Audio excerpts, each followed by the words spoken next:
Saya salut terhadap segenap upaya generasi bangsa pada saat ini yang peduli dengan nilai-nilai tradisi dan kearifan lokal atau local wisdom yang pada zaman dahulu itu pernah mengantarkan bumi Nuswantoro meraih masa kejayaannya. Tampak geliat semangat ada pada para generasi muda bangsa yang gigih menelusuri jejak sejarah kebesaran para leluhur bumi putra bangsa besar ini. Ya, bagaimana kita dapat menghargai bumi Nuswantoro jika kita buta dan tidak mau peduli apa yang terjadi di zaman dahulu, apa dan bagaimana saja perjuangan para leluhur besar pada masa silam.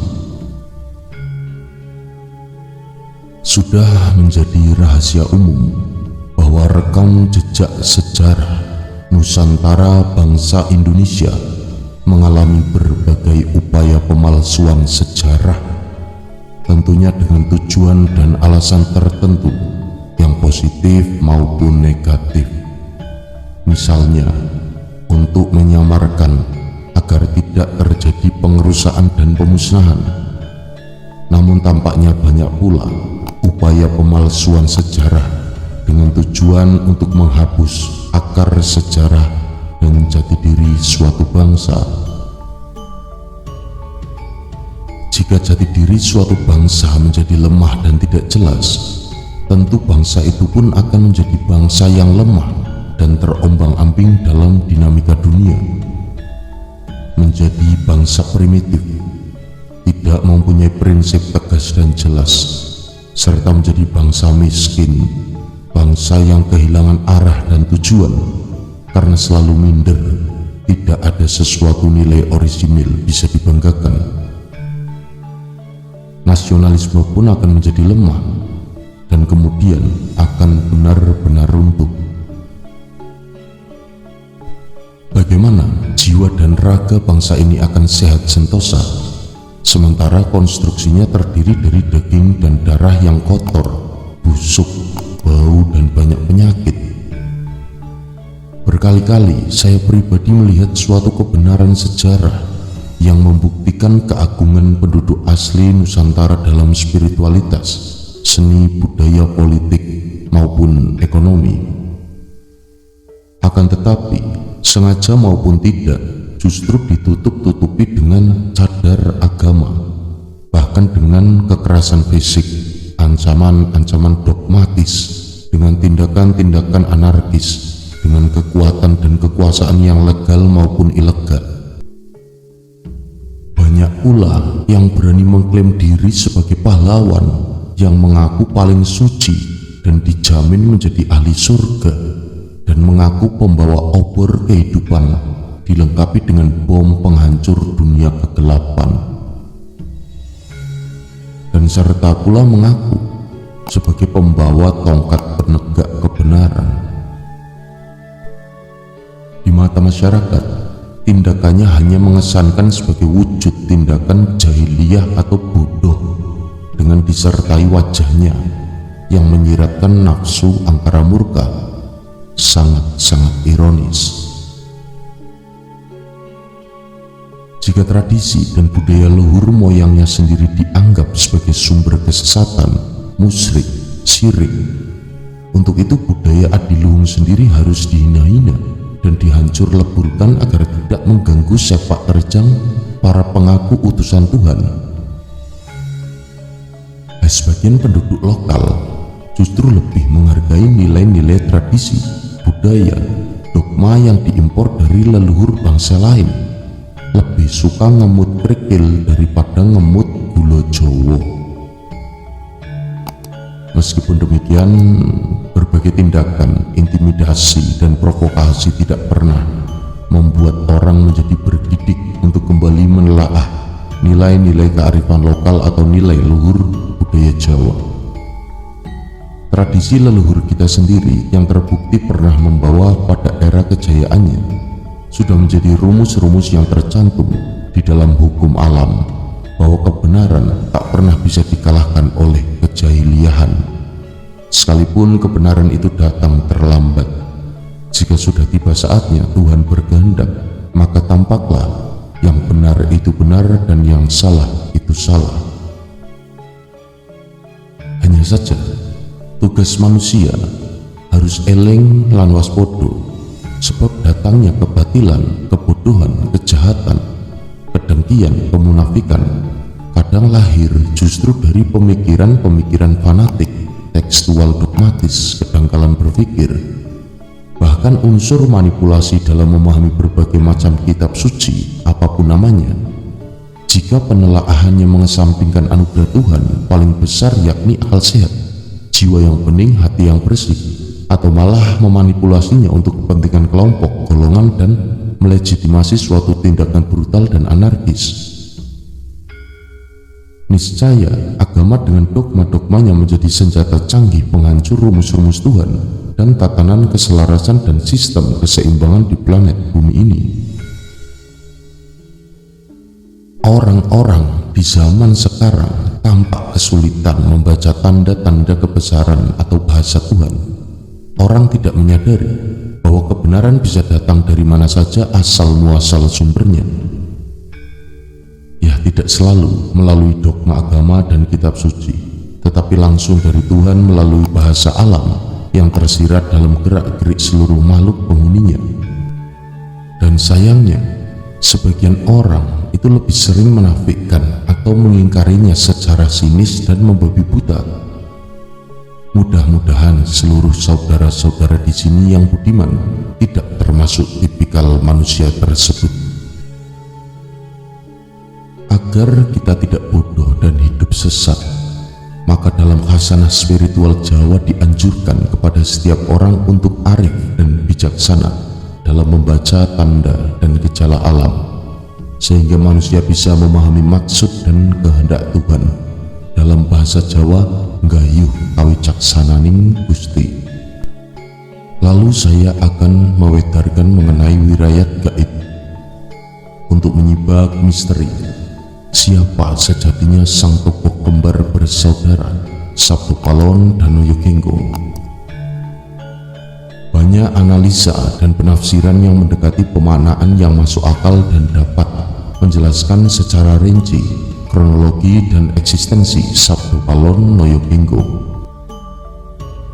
Prediksi-prediksi atau ramalan yang ditulis sejak zaman dahulu, seperti dalam serat Kolotido karya Raden Ngabehi Ronggowarsito, Jongko Joyoboyo ing Kadiri, KPH Cokroningrat, ISKS Pakubuwono III, 4 Serat Centini, dan Pakubuwono 6 berupa sanepan atau cangkriman atau tebakan yang sulit ditafsirkan secara harfiah atau wadah semata, melainkan harus melalui olah batin yang mendalam. Kecuali KPH Cokroningrat, ada juga yang lebih lugas ditafsirkan, yakni dalam serat Wedatama karya Gusti Mangkunegoro IV dan Babat Centini sejak Pakubuwono III sampai dengan Pakubuwono V. Lebih eksplisit, saudara-saudara dapat meraba-raba siapa sebenarnya Sabtu Palon dan Noyo Genggong. Beliau, Sabtu Palon dan Noyo Genggong, bukanlah satrio piningit seperti disebut sebagian orang. Beliau berdua entitasnya sudah ada sejak kurang lebih 2500 tahun. Tentu saja sebelum dialektika misteri SP muncul dalam sastra-sastra kuno. Beliau adalah sosok pamomong, pembimbing para raja besar Nuswantara. Perannya sebagai penasihat, pelindung sekaligus guru spiritual para raja-raja besar di Nusantara. Beliau bukan pemimpin atau raja, tetapi sosok yang selalu mengasuh, dalam bahasa Jawa momong, kepada setiap raja-raja besar di bumi Nusantara. Beliau bukan pemimpin atau raja, tetapi sosok yang selalu mengasuh, momong kepada setiap raja-raja besar di bumi Nusantara. SP konotasinya adalah kesatria yang berperan sebagai pahlawan atau pemimpin spiritual dan negarawan. Namun statusnya sebagai kesatria sulit disangka diduga. Sebelum beliau memimpin bangsa, figurnya sulit terekspos oleh masyarakat umum kecuali orang yang memiliki mata batin tinggi. SP tidak lain adalah RA, Ratu Adil. SP atau Ratu Adil adalah kesatria yang amat tersamar jati dirinya, maka disebut pula Satrio Piningit. Beliau tidak akan pernah mengaku atau mengklaim kepada halayak luas, apalagi mengekspos dirinya di depan publik sebagai Satrio Piningit atau Ratu Adil. Akan tetapi orang lainlah yang akan menjulukinya, karena seluruh karakter pribadi dan perjuangannya sesuai dengan misi Sang Kalipatullah Panatep Panatogomo, Satrio Pinandito Sinisian Wayu, Ratu Adil Eru Cokro, yang tanda-tandanya telah diungkapkan lebih dahulu dalam prediksi-prediksi kuno. Ratu Adil akan menjadi asuhan penasihat atau pembimbing atau danyang para rojo-rojo besar dan pengasuh seluruh manusia Jawa, yakni Sabdo Palon dan Noyo Genggong. Jadi konsep Sabdo Palon Noyo Genggong dengan Satrio Piningit atau Ratu Adil konsepnya berbeda, berdiri sendiri akan tetapi memiliki untayan atau rangkaian peranan yang sangat erat. Kehadiran mereka dikiaskan sebagai kepanjangan tangan Tuhan, pemimpin atau Imam Mahdi atau Mesiah atau Eru Cokro yang bersifat universal meliputi seluruh agama, bangsa, suku, ras, golongan dalam upaya penyelamatan bumi, khususnya bumi Nuswantoro.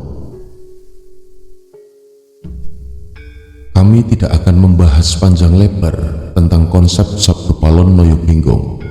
Akan tetapi kami akan mengupas makna dalam kiasan sastra kuno tentang misteri Satrio Piningit atau Ratu Adil dan kaitannya dengan Sabdo Palon Noyo Genggong serta tanda-tanda zaman akan kehadirannya. Ratu Adil berbeda figur dan person maupun konsep dibanding Sabdo Palon Noyo Genggong. Ratu Adil juga memiliki konsep sendiri yang jelas. Ratu adalah sosok atau tokoh yang menjadi raja atau pemimpin atau negarawan, menjadi ratu atas bangsa ini dengan dasar sikap adil, paramarta, hambek lakutama, berbudi bawaleksono. Dikenal pula sebagai senjata Trisulowedo dan pedang Katresnan, sangat tajam berupa niat suci dengan lautan kasih sayang, bernaung di bawah payung kuning atau kebenaran.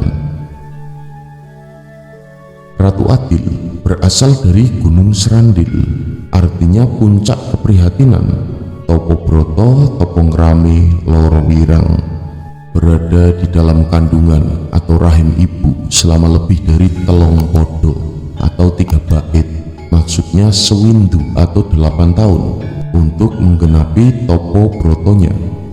Jiwanya telah digembleng oleh para leluhur besar bumi Nuswantoro. Ratu Adil dari Tanah Suci yang menegakkan Gama Budi. Gama Budi bukan berarti secara harfiah adalah agama Buddha, tetapi menjunjung tinggi budi pekerti luhur. Kelak bumi Nusantara Nuswantoro akan adil, subur, makmur, menjadi kiblat mercusuar dunia.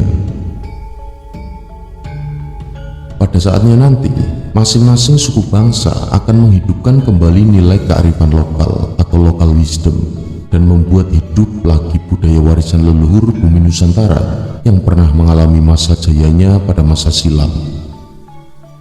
Perbedaan suku, ras, agama justru menjadi bahan untuk membakar semangat Bhinneka Tunggal Ika, bersama bersatu di atas ragam perbedaan, bermuara pada keutuhan dan kesatuan bangsa di bumi Nusantara. Lalu bagaimana ciri-ciri dari Ratu Adil? Yang pertama, Ratu Adil itu memiliki makna adil dan bijaksana. Sebagai pemimpin bumi Nusantara, untuk menggapai kemakmuran, kesejahteraan, ketentraman, dan tentunya kebahagiaan. Lalu yang kedua, seorang yang memakai nama tua bukan berarti sebutan seperti mbah, ki, kiai, dan seterusnya, melainkan nama tua yang sesungguhnya seperti misalnya Sekar Kedaton. Lalu yang ketiga, senjata Ratu Adil itu pedang Sirulo atau Sir Sejati atau pedang Katresnan, Rasa Sejati. Senjata Ratu Adil antara lain berupa pedang sangat tajam berupa niat suci dan lautan kasih sayang kepada sesama tanpa membedakan apa agamanya, suku bangsanya, ras, dan golongannya. Lalu yang keempat, di bawah payung kuning. Payung kuning adalah lambang kemuliaan dan keluhuran budi pekerti, pun bermakna keberanian yang berpijak pada suatu kebenaran universal. Lalu yang kelima, Lumuh Bondo.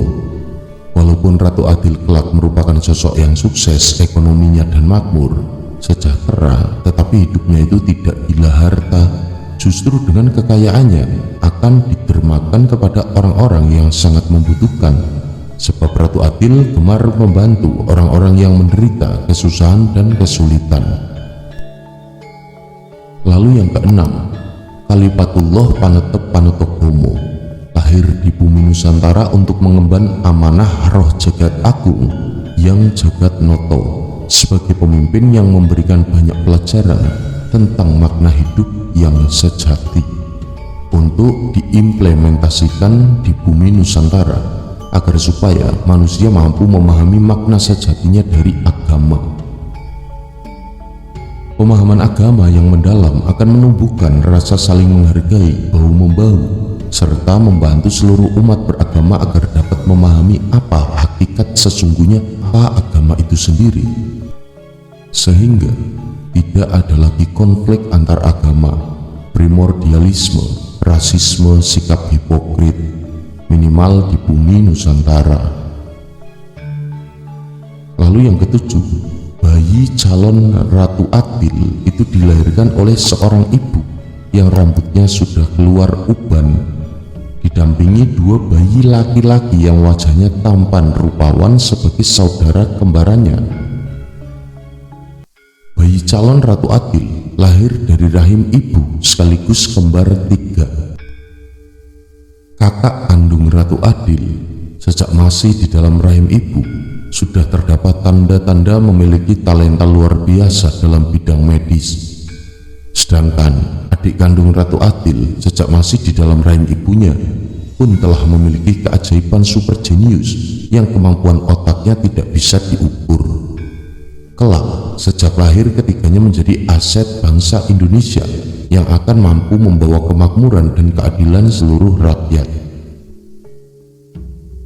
Lalu yang kedelapan, ketiga bayi tersebut sejak lahir, bahkan sejak dalam kandungan ibu, sudah bisa berkomunikasi dengan ibu dan bapaknya. Sebagai persiapannya menjadi aset besar bangsa dan calon penyelamat bumi Nusantara, ketiganya itu digembleng sejak masih di dalam rahim ibunya tentang berbagai ilmu pengetahuan dan ilmu linwe. Karenanya Ratu Adil sejak lahir sudah membawa talenta dan kemampuan luar biasa dalam hal ilmu agama, kesaktian, joyo kawijayan, olah kanuragan atau bela diri, kewaskitaan lahir batin yang sangat tinggi, arif bijaksana, luhur budi pekertinya sebagai warisan dari ibunya. Ratu Adil memiliki keahlian dalam bidang tata negara, politik, hingga kesenian, misalnya beksa atau menari, seni tembang Jawa, dan pandai pula dalam tata boga. Sejak masih di dalam kandungan rahim ibu, badan halus dan sukmanya sudah digembleng oleh para leluhur Ratu Gung Binatoro, eyang-eyangnya sendiri dari kalangan priyayi dan bangsawan atau garis keturunan dari sang ibu yang dahulu menjadi Notoprojo Ratu Gung Binatoro. Dengan materi pelajaran meliputi ilmu kesaktian, kedikjayaan, tata negara, hukum, politik, ekonomi, kesenian, menari dan tembang, lalu memasak. Materi pelajarannya termasuk diantaranya serat Wulang Reh, Wulang Sunu, sejarah, berbagai macam suluk, kitab Widatama, Babat Centini, Pangreh Projo, dan masih sekian banyak lagi kitab-kitab Jawa pada masa lampau. Keluhuran budi pekerti Ratu Atil diperoleh dari ibunya yang telah banyak sekali mengajarkan mengenai atau tentang keluhuran budi pekerti dan kebersihan hati sejak masih di dalam kandungan. Calon Ratu Atil juga mendapat bimbingan oleh para leluhur garis keturunan dari bapaknya yang dari kalangan rakyat biasa sekaligus keturunan priayi, meliputi kesaktian, sifat kandel. Diajarkan pula hakikat dari semua agama yang ada di bumi Nusantara. Sukma calon Ratu Atil atas kehendak Tuhan Yang Maha Esa sudah dipersiapkan dan direstui oleh para leluhur besar bumi Nusantara, termasuk para raja dan seluruh ratu atau raja dari jagat gaib, untuk kelak menyelamatkan dan memimpin bangsa ini menuju masa kejayaannya kembali.